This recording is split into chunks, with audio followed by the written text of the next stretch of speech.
বিসমিল্লাহিররহমানিররহিম।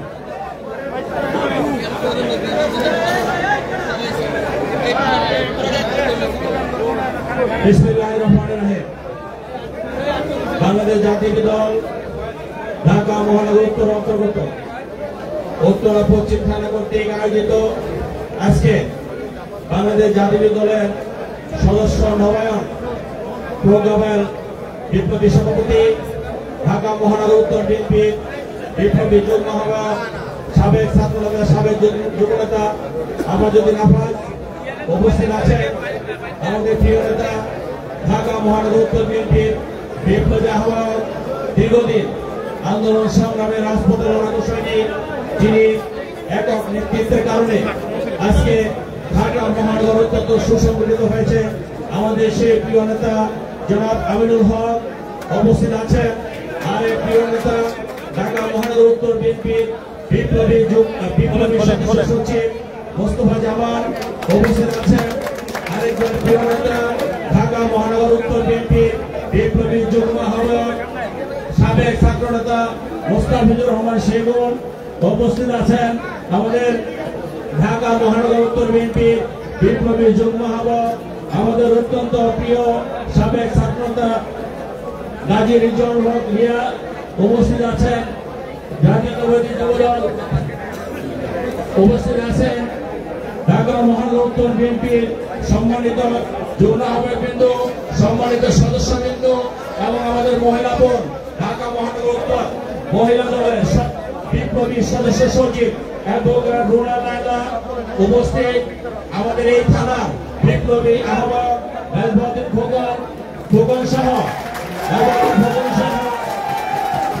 উত্তরা পশ্চিম থানার যুগ্ম আহ্বায়কবৃন্দ, সদস্যবৃন্দ, 2 ওয়ার্ডের সভাপতি, সাধারণ সম্পাদক সহ নেতৃবৃন্দ, আগত বিএনপি অঙ্গ সহযোগী সংগঠনের নেতৃবৃন্দ, সকলের প্রতি সালাম, আসসালামু আলাইকুম।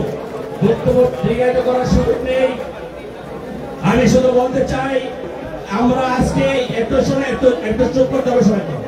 আমরা আজকে যে প্রোগ্রামটা করছি এটা কিন্তু সদস্য নবায়ন প্রোগ্রাম, এটা কিন্তু নতুন সদস্য না।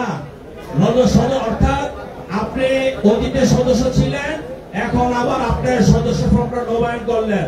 দীর্ঘ 17 বছর আন্দোলন সংগ্রামের কারণে, ফ্যাসিবাদের নির্যাতন নিপীড়নের কারণে আপনার এই নবায়ন, আপনার সদস্য ফর্ম নবায়ন হয়নি। কাজেই আপনি আজকে সুযোগ পেয়েছেন, আপনাকে পার্টি সুযোগ দিয়েছে, আপনার সেই পুরনো সদস্য ফর্ম নবায়ন করতে হবে। এই নবায়ন করতে গিয়ে আমাদের একটি জিনিস খেয়াল রাখতে হবে যে যারা দীর্ঘদিন হয়তো এক সময় বিএনপি করেছে, কিন্তু এই 17 বছর আওয়ামী লীগের দোসর হিসাবে আওয়ামী লীগের নেতাকর্মীদের সাথে যোগাযোগ রেখে ঘরে থেকেছে, সুন্দরভাবে ব্যবসা বাণিজ্য করেছে, ওরা মামলা হামলার শিকার হয়নি, তারা যাতে কোনোভাবে এই সুযোগ না পায়। পাশাপাশি কোন গুপ্তচরের মাধ্যমে যাতে কোন আওয়ামী লীগের লোক যারা দীর্ঘদিন মনে প্রাণে আওয়ামী লীগকে ধারণ করে, তারা যাতে কোন গুপ্তচরের মাধ্যমে এই বিএনপির এই সদস্য ফরম পূরণ করতে না পারে।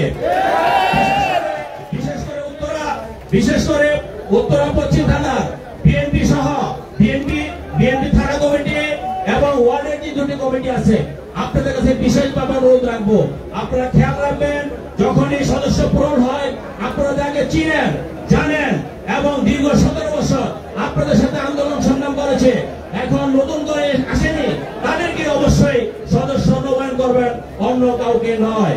আপনাদের খেয়াল রাখতে হবে, সেদিন আপনার এটা যখন উদ্বোধিত হয়েছে, আমাদের পার্টির ভারপ্রাপ্ত চেয়ারম্যান জনাব তারেক রহমান নিজে সদস্য ফরম পূরণ করে 20 টাকা দিয়ে সেদিন কিন্তু আমাদের পার্টি বসে তার নিজের ফরম নিজে নবায়ন করেছেন। আমরা সবাই এই বাম থেকে কারাই, আমরা সবাই খেয়াল রাখবো যে এরকম কোন ঘটনা যাতে না ঘটে। দুর্দিনে আজকে আপনি সুদিনে আসতেছেন, আপনার সাথে যদি একজন দুর্দিনের কর্মী থাকে আপনার ভালো লাগবে। আর যারা এই দুর্দিনে আপনাদেরকে ডিস্টার্ব করেছে, আপনাদেরকে ওই পুলিশ দিয়ে আওয়ামী লীগ দিয়ে নির্যাতন করেছে, নিপীড়ন করিয়েছে, তারা যাতে কোনোভাবে সুযোগ না পায়। বন্ধুরা, আরেকটি কথা খেয়াল রাখবেন, এখন বিএনপি নির্বাচন সামনে, হয়তো জনগণ যদি ভোট দেয় ইনশাআল্লাহ বিএনপি ক্ষমতা যাবে, দেশটি যেরকম খালেদা জিয়া দল, তারেক রহমানের দল। একটি কথা খেয়াল রাখবেন, এই মুহূর্তে অনেক রকম ষড়যন্ত্র হবে। আপনাদের পাশে থেকে ওই আওয়ামী দোসররা আপনাদের ভিতরে বিবাদ সৃষ্টি করার চেষ্টা করবে। আর যদি সাথে নেন তাহলে কোনো কথাই নাই। কাজেই দয়া করে এই জিনিসটা খেয়াল রাখবেন, যাতে আওয়ামী লীগ কোনো দোসররা আপনাদের ভিতরে ঢুকে আপনাদের কোনো বিবাদ সৃষ্টি করতে না পারে।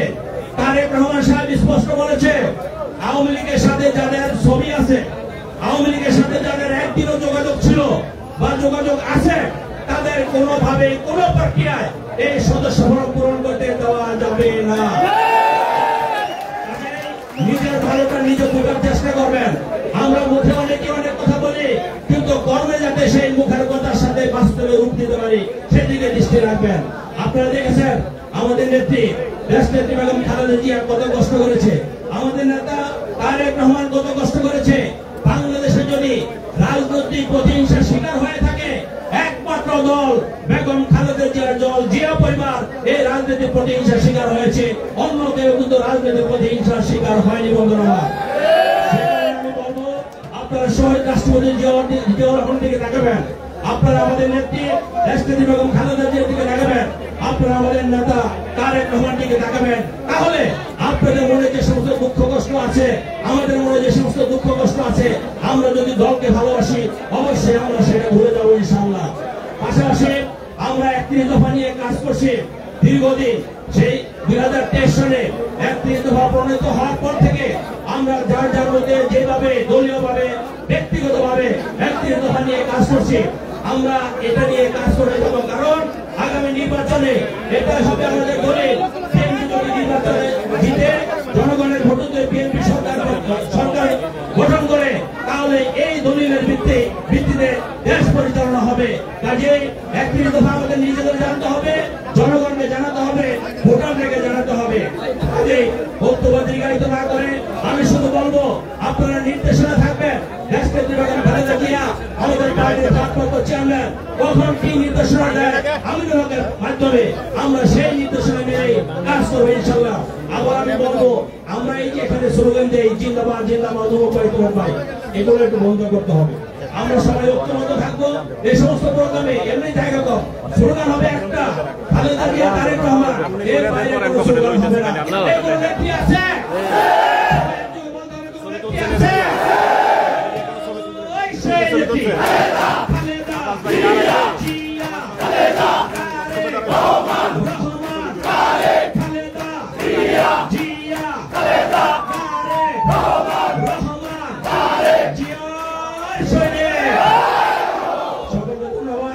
আল্লাহ হাফেজ। বাংলাদেশ জিন্দাবাদ, জাতীয় দল জিন্দাবাদ, শহীদ রাষ্ট্রপতি জিয়াউর রহমান হোক, দেশনেত্রী বেগম খালেদা জিয়া দেবী হোক, তারুণ্যের হলকা তারেক রহমান জিন্দাবাদ। সকলকে ধন্যবাদ। আসসালামু আলাইকুম।